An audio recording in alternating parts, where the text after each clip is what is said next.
Pouvez-vous nous définir le protocole RAC? RAC. Moi, RAC, c'est les racks où on met les appareils de musique. Je lui dirais si, qu'on n'est pas seul, qu'il faut y aller. Ce protocole, il n'y a aucun problème pour le suivre. Hein. C'est vraiment, il ne faut pas hésiter. C'est essayer de se dépasser, mais gentiment. C'est vrai, il prend le temps de vous expliquer de A à Z ce qui va se passer, comment, et vraiment, vous sortez rassuré.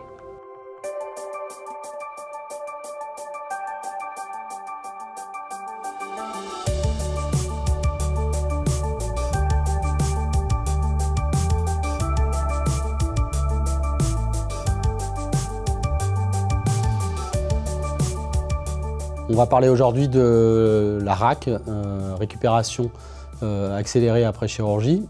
C'est plus qu'une technique, c'est une manière d'appréhender globalement la prise en charge des patients qu'on opère du genou, en particulier dans le cadre de la mise en place de prothèses du genou. En fait, c'est une façon de repenser complètement la prise en charge des patients qui va se centrer sur le patient lui-même et surtout essayer de minimiser au maximum la montagne ou l'épreuve que peut être pour le patient l'intervention chirurgicale de mise en place d'une prothèse qui reste un traumatisme tant chirurgical que psychologique. Donc l'idée est d'essayer d'intégrer ça dans un environnement qui est apaisé, organisé, programmé, annoncé à l'avance pour que cette chirurgie puisse être vécue de façon la plus simple possible par le patient. Au niveau du système RAC, il y a eu des premières réunions qui ont été faites avec chirurgiens, anesthésistes, infirmières, kinésithérapeutes, cadres de service, directrice des soins, directrice de la clinique, entre autres, et la pharmacienne qui s'est jointe à nous également pour optimiser les chances de mettre en place un système qui soit convenable pour le patient, en accord avec toutes les techniques des praticiens. Au niveau de la hanche, nous avons commencé depuis de nombreuses années et par une modification de la technique opératoire qui s'appelle la voie mini-invasive avec donc une récupération de la marche qui se fait le soir même de l'opération et une hospitalisation qui est de courte durée puisque nous arrivons à faire des prothèses de hanche en ambulatoire, c'est-à-dire que les patients rentrent le matin et sortent le soir. Le bénéfice ultime de la RAC, ça serait l'ambulatoire, mais avec une fonction conservée, c'est-à-dire un patient qui marche, qui retourne chez lui en marchant. Il y a eu des difficultés au début parce que forcément il faut changer les habitudes. Maintenant c'est quelque chose de naturel dans la mesure où les habitudes et les nouvelles techniques sont en accord avec la charge de travail, avec les habitudes du service et avec infirmières, aides-soignants et toute l'équipe pluridisciplinaire. Ce n'est pas une technique chirurgicale en soi. Ça ne modifie pas de façon importante la technique chirurgicale. Chacun des chirurgiens de notre établissement, par exemple, continue à faire les prothèses de genoux comme il l'a toujours fait ou presque comme il l'a toujours fait. On essaye bien sûr d'avoir des voies d'abord le moins grand possible. Moins la cicatrice est grande, moins le traumatisme chirurgical est important. Mais c'est surtout tout ce qui va s'articuler autour du patient qui va permettre de pouvoir réaliser cette RAC. Où j'ai été surpris pour le deuxième genou, c'est que une semaine avant l'opération, je pense, la clinique a pris contact avec moi pour savoir si j'avais tout bien préparé. Ça a été nickel.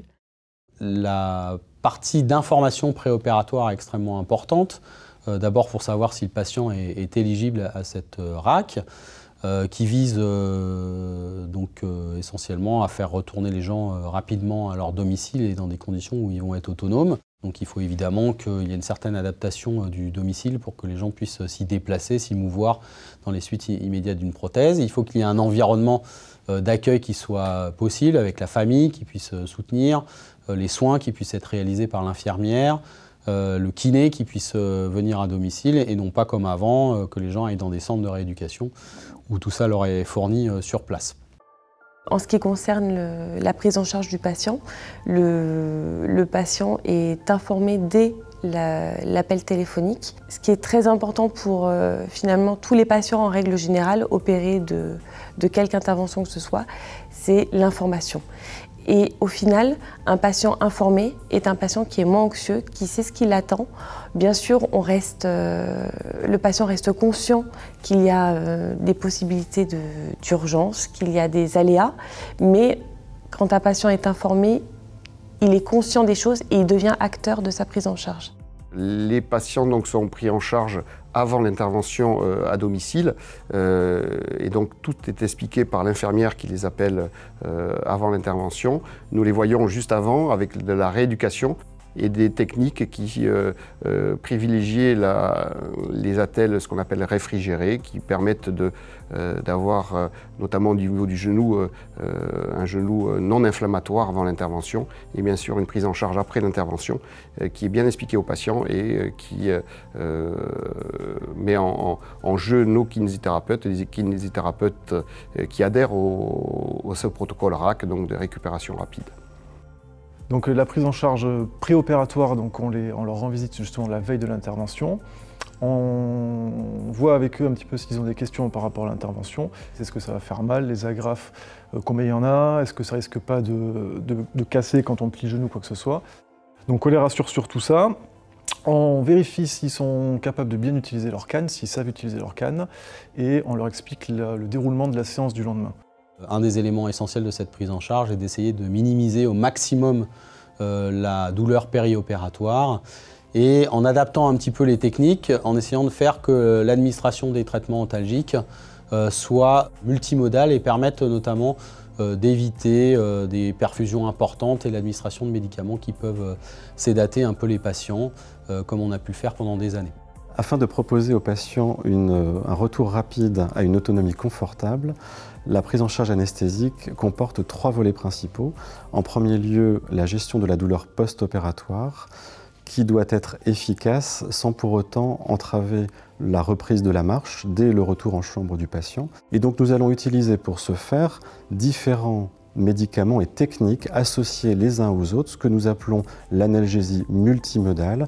Ces médicaments et ces techniques vont agir à différents niveaux sur le trajet douloureux afin d'obtenir une additivité, voire une synergie et d'obtenir une épargne morphinique, c'est-à-dire l'utilisation de moins de morphine.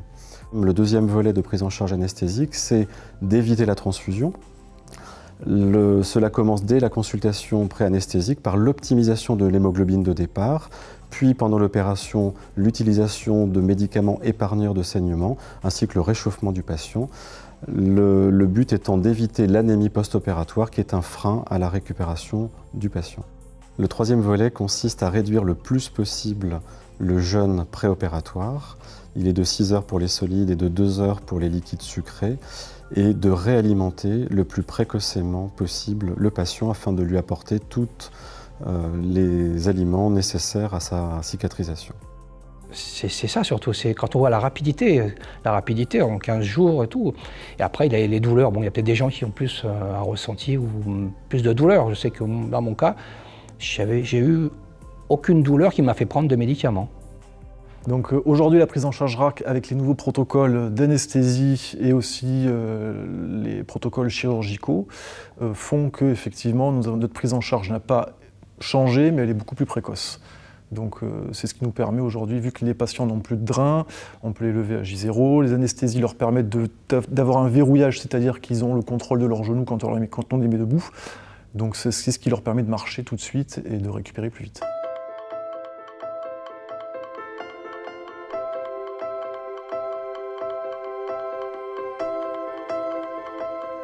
Et il y a 2 mois. 2 mois. Et là, ça a été beaucoup plus rapide, donc je pense qu'il était moins abîmé aussi. Et donc au bout de 2 mois, je marche, je fais du vélo, je conduis. J'ai pu conduire au bout de 15 jours. Donc pour la prothèse de hanche, le patient donc a une autonomie en sortant de la clinique puisqu'il marche avec des cannes et en plus il prend les escaliers, il sait comment monter et descendre une voiture. Pour tous les gestes de la vie quotidienne, il connaît quoi faire sans s'exposer à une complication. Donc la récupération est là rapide de façon, je dirais, spontanée et automatique. Donc le patient est revu un mois après pour un contrôle de cette hanche. Et bien sûr, il est appelé par l'infirmière à 8 et 15 jours. Donc tout le suivi après l'opération est bien contrôlé.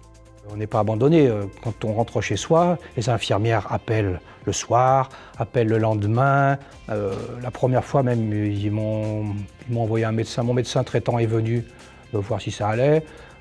Le kiné est venu à domicile. Mon kiné est venu à domicile dès le lendemain. Bon, je le connais en plus, donc c'est pour ça peut-être aussi ça favorise les relations. Mais la clinique s'est tenue au courant si tout se passait bien. Voilà. Après, si j'avais eu besoin, j'aurais appelé, mais j'ai pas eu besoin spécifiquement. C'est vrai qu'un certain nombre de patients continuent d'avoir besoin d'une prise en charge spécialisée et rééducative après une prothèse de joue, mais pour la majorité des prothèses, dans des cas d'arthrose relativement simples, avec des gens qui sont en bonne santé, la prise en charge dans un centre n'est aujourd'hui plus nécessaire.